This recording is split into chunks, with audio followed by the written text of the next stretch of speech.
Nunot sa nasinating pag-uwan kagahapon, pipila sa mga dancers atol sa ritual showdown sa sinulog sa Carmen nga slide. Lakip sa na slide si Governor Gwen Garcia. Aniya ang report. Nasinati pa ang maayong panahon pasado alas 3 kagahapon sa hapon sa lungsod sa Carmen. Ug init pa ang adlaw dihang mipasundayag ang unang contingent ubos sa local category. Apan sa pagsulod na sa ikaduhang contingent, inanay ng midagom ug nagtaligsik. Taod-taod, kalit lang nga miunos. Apan ang mga milangkob sa ikaduhang contingent padayon sa pagsayaw.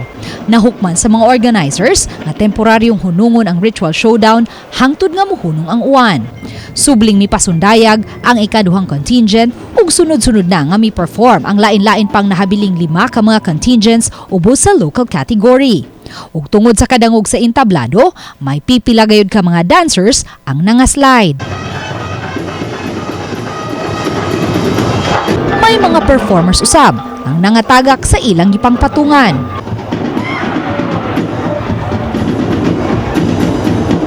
Hinuon, dali ra usab silang nakabarog. Si Cebu Governor Gwen Garcia nga misayaw atol sa finale uban ang guest contingent sa lungsod sa Konsolasyon, kalit lang nga na-slide. Hinuon, dali ra usab nga nakabarog ang gobernador ug subling misayaw. Gani atol sa iyang speech, nagkomedya pa siya sa iyang gibating kauwaw human mahayang. Sa akong ika-14 nga pagsayaw sa sinulog, dinhira yung taon ko na hakbang.